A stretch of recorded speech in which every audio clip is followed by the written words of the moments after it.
welcome to my tips and tactics video for the spring and early summer. This is a 31 pound 8 ounce I have just caught out of Wyre, a swim called Swamp. I'm going to talk you through how I've caught this one and how I would approach late spring and early summer carp fishing here at Wyreside Lakes. The other side of the sunny side 2 common at 31.8 shows if you get your tactics right in the late spring and early summer, this could be your reward. I am absolutely buzzing with that. So now we are going to get into my late spring, early summer tactics and tips. As always, the first thing you need to do is location. At this time of year, the banks are getting busier. Use this to your advantage rather than your disadvantage. Have a good walk round, politely go into people's swims, say, how you doing mate, have you seen anything, etc. Try and gather as much information as you can. Keep your eyes on the water, wear Polaroids, wear a cap if it's sunny. Have a look in all the nooks and crannies, trees, bays, keep your eyes on the open water. Often at this time of year, especially if there's a weather front like a wind blowing in a certain direction for a period of time, especially if it's new, the fish will often be found in these areas and they'll stay there for a long period of time. So once you have located the fish, next the crucial thing is find a spot. I'm a spot fisherman. I'm not saying that is the way you have to do it, but that's the way I do it. I'll have a good lead around and find the best spot I can feel I can find. Get that wrapped up nice and accurately, depending on what lake I'm on. Sometimes I'll fish 3 rods on a spot if I'm on like Sunny 2 or Foxes, but now I'm on Wyre and I'm fishing 3 separate spots. The fish also really love snags at this time of year, so the hot spot at the minute on Wyre is the island. However, that will change as the year progresses. So once you've found your spots, you've found the fish, you're on them and you're happy, the next thing is make sure you put a rig out there you're confident with and is suited to the environment you're fishing. As I say, I fish on a spot, normally gravel or really hard silt. So the rig I've been using at the minute is a blowback rig. As old as the hills as it comes in carp fishing, it's one of the first rigs after the hair rig, I believe. But I've gone back to it, stripped it back to the basics, and I'm using that with a match the hatch wafter. So now I am going to show you the rig I've been using to fish over the bait. My version of the blowback rig. I've been using this rig exclusively almost for the last 3 months, and it's been doing really well for me. I've had 20 fish out of Wyre in 13 nights, which is really good and I'm really pleased with. It's also tripped up some of the good ones. I've had Wolverine, I've had Tango, I've had a new 30, plus I've had 5, 10 fish well over the 25 pound mark, up to 29 pound, what I don't even recognise. The young fish, what have been stocked in the last few years, and they're piling on the pounds and they're proper darking up and they are really good looking fish. That is why I'm back on this lake, catching them new ones, because I've not caught them before and they've got massive potential to be big. Some of them are already over the 30 pound mark, so I'm really enjoying it. And this rig is scoring really well and it is so simple. So to start off with, you need to pick your braid. This is N-Trap Soft in 20 pound. I also use the semi-stiff if I'm fishing really long, but this is more than adequate for up to 25 wraps. Start by peeling a little bit off, and then you need to, this is a coated braid, so you need to remove some of the coated section. I normally take around 6 inches, so then I just make a hair, so tie an overhand loop, like so. Just one twist round, back through, pull that tight. Give it forming my hair where I'm going to mount my bait to, trim off the tag end. Next is hook bait. My hook bait of choice has been a bug wafter.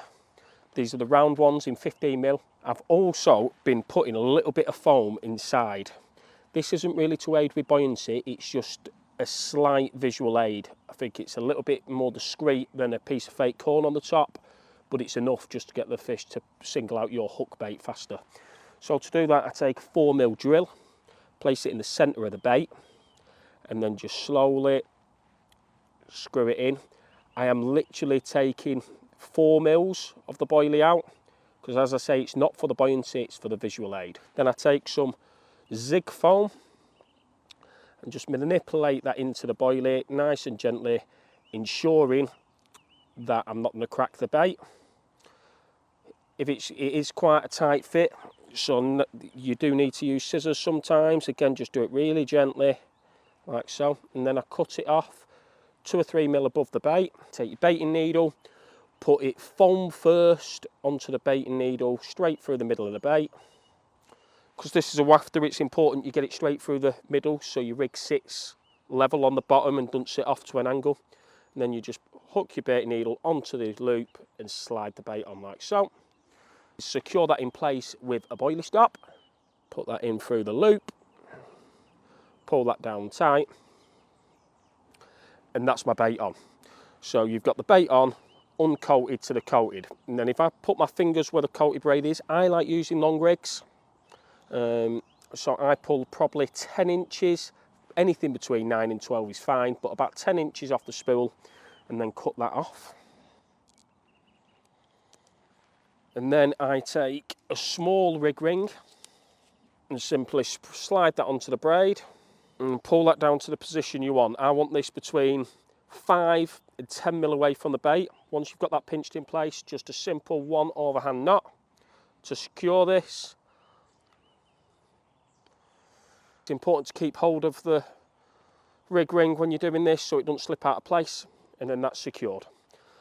Then the next thing to do is take a hook. My hook of choice at the moment is a size 4 curve shank. And then first of all, hook the rig ring on so it's flush with the shank. And once you've done that, you need to secure that in place with your thumb and finger directly opposite the barb. And then take the end, pass that through the back of the hook, keeping everything secure, and then it's time to secure that in place with a knotless knot. I go 14 turns down. 1, 2, 3, 4, 5, 6, 7, 8, 9, 10, 11, 12, 13, 14. And then you can see I've probably got 3 inches of braid still exposed. So that's a little bit much for my liking. So I'll just waste some of that braid a little bit by wrapping back up the hook a little bit, because I want around an inch and a half once the knot's secured. Pull that all down nice and tight, ensuring your hair is flush with the back of your shank and not off to the side. And then now it's time to add a little bit of shrink tubing. When I say a little bit, I've been using quite a lot. I just think that I seem to find the more shrink tubing you have on within reason gives you a deeper hook hold. So I'm taking around an inch roughly, maybe a little bit more off, and this is the small rig tubing in weedy green. I slide that onto the braid, down to the hook end, and then I just moist the knot slightly, just so it goes on nice and easy. And I pull this down over the knotless knot, like so. Take an anti-tangle sleeve and thread this on. And then I want this rig from the hook to be around 10 inches, like so. And I just do a figure of 8 loop knot, pull it down, dampen it up, pull that nice and tight, trim away the tag end, and then slide your anti-tangle sleeve up over the knot, like so, and that forms the loop to go onto your quick change swivel below your leg clip. So that is the rig tied. The thing to do now is get the kettle on and steam this rig up to position the shrink tubing and straighten the braid. I'm going to first put my shrink tube into position, so just hold it over the steam, be careful not to burn your fingers, and then I'm just going to manipulate that into place. I want it just past there, and then what I do is just pinch 2 mil down with my fingers and just bend it in to make a little bit of a kick. This just helps with the turning properties of the rig, like so. And then I just cover the shrink tubing so it don't get touched by the steam again, and then just simply run the rig, hold it tight, run it backwards and forwards through the steam a couple of times, like so. Pull your fingers down it, you've got a straight rig with shrink tubing on and hook bait. And that is what I've been using to great effect. This sinks like a wafter, so it sinks down, the hook lies perfectly flat on the bottom and the bait is just above it. You don't want the hook to be up like that as when fish come in and waft it around, it's likely it'll blunt your hook. So you want that hook laid flat, anchored onto the bottom with that bait wafting above enticingly for the carp to come and have. So now it's time to get 3 of these rigs out onto the spots, and hopefully I'll be back with a fish to show you throughout the night.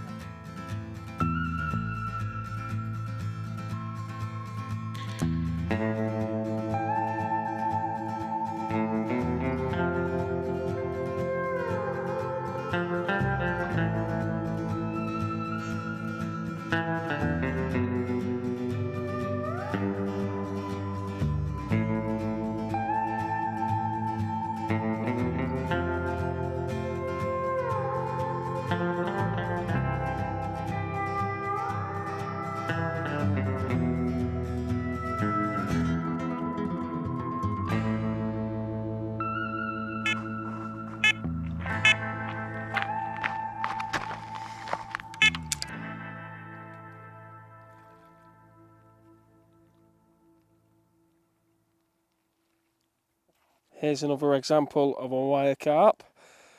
A little bit smaller this one than the last one, but it's a stunner all the same. Again, coming to a very simple rig and a match the hatch hook bait. Over 35 spawns deployed just an hour before dark, and we're an hour into dark now. So it shows they proper do get on the munch if you put it where the fish are. Then I get this one back and hopefully there's time for another one.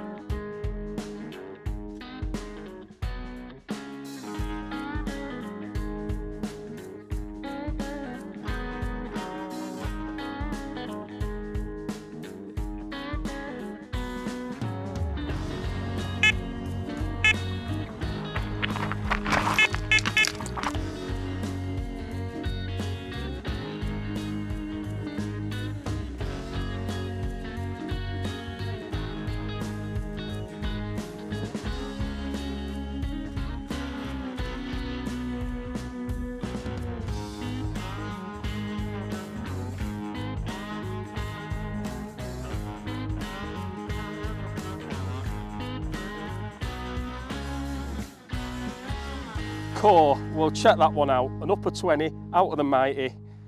It's nice to see them coming through. As good looking fish as that. What a banger that is. Well, this leads me on nicely to talk about the bait mix I'm using to catch these beautiful fish. As I've mentioned, I'm putting a lot in, about 35 spawns every evening, and then topping up with 10 to 15. They're definitely on the munch and they're liking what I'm putting in. So without further ado, I'm going to get on and get this fish back, and then I can show you the bait mix I'm using. I believe late spring and early summer, the fish really get on the munch, both pre and post spawn. So I like to introduce a lot more boilies into my mix. However, I still think attraction is a key element of this mix. So the first thing I do is take my boilies of choice in a mixture of sizes, because I still like them to be grubbing around. I've been using DNA baits for all year, and I've had great success on the bug. So that is what I'm using at the moment. So I start off by taking the 8 millers. They're absolutely perfect. I think they link into the other bits in the mix really well. So I put a good scattering in the bucket, like so. There's probably about 1/4 kilo in there. And then next I will take, again, the bug in 12 mil. And give a scattering about the same as the 8 millers, like so. And then finally I take bug 15 millers, and this time not as many. So I put 1, 2, 3. So that's 3 different sizes of boilies in the bucket. And then I take the matching liquid food. And you don't need much of this because it's really thin and absorbs into the baits really well. And it's really potent and strong. Smells lovely. So I take 1 capful, put it in there, like so. And I'm just going to put a little bit more in for good measure. So that's all in the bucket. And then I try and do this at least 24 hours before the session, 48 ideally. I'll seal a bucket, give them a good shake, a really good shake around, and that glazes the baits.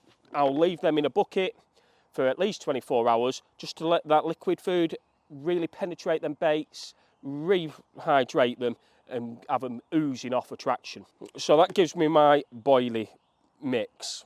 I then had the good old hemp seed. Carp love it all times of year. I think it resembles natural foods such as snails and things. It's got a crunch, it's really oily, and it smells fantastic. So I put 1, 2, 3 into the bucket. And then the next thing to do is add a bit of a visual attraction. The good old trusty, cheap as you like, sweet corn. There's not a carp in my mind what will not eat this stuff. I put a full tin in like so. And then, so now my mix is quite wet with the boilies and it's very thin. So I want to stodge that up a little bit. What I opt to use to stodge that up is 2 different ground baits. I either use the bug one or this one is the nut blitz. I just gently coat it over the bait so the bait's covered, but you don't want too much because I don't want to make this into like ground bait. I still want it to break up very easily. These are just to thicken the liquids to help boost that attraction. And then the famous insect meal. I've been using this for a little while now and I now know what the rave is about it. Same sort of amount in there, like so. And then my next thing to do is more attraction. I'm using the S7 Smoke, which is a new product. I think it's fantastic. I've done really well on Wyre with it. This is the S7. I think it is a fish meal, but it's fruity, and I think it goes with a bug extremely well. So I'll give a nice squirt of that all over the mix.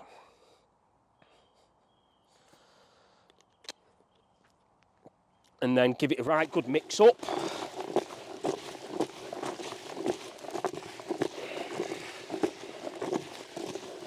Like so, and that gives you a mix like that, full of little particles of the ground bait, different size boilies, hemp and corn. That's fantastic, and that would work alone, but I like to go that little bit further and really make it my own and stand out. So once I've given it a good mix, like I said, it is quite a wet mix, I like to seal the bucket up and leave it for an hour to 6. Ideally, I'd make my bait first thing in the morning for the evening recast, let that soak in, and then just before you're going to spom it out, open it, and then I like to add a bit of pellet. It's important to do this just before you spot out so they don't break down and turn into mush because they'd ruin the consistency of the mix. So I take the crayfish maxi mix, put 1, 2, 3 of them in there. And then I like to boost the attraction yet further with the bug bait soak. Give that a nice little squirt. And then finally, the bug spod syrup goes in. Give that a good splash. That's a really heavy liquid, pulls the attraction down to the bottom. And then I'll give that a mix up, like so. And that's your finished mix. It still doesn't ball up, but it has got density to the liquid, so it will drag it down to where you want it on the bottom. You've got boilies, sweet corn, pellets, liquids. That's oozing attraction, very simple, very carpy, and it's been doing me really well. But at this time of year, I do like to give them some food. Like, so this session, for example, I've been putting 35 spoms out each evening per rod, and then I've been topping up with 10 to 15 every fish, and it seems to keep the bites going. They're on the munch, they're wanting to put some weight on, fill themselves up, ready for spawning. So give them some bait and I'm sure it'll get you more bites. But remember, accuracy is key. That is the end of this video. Remember, keep it simple, find them, feed them, and hopefully you'll catch them.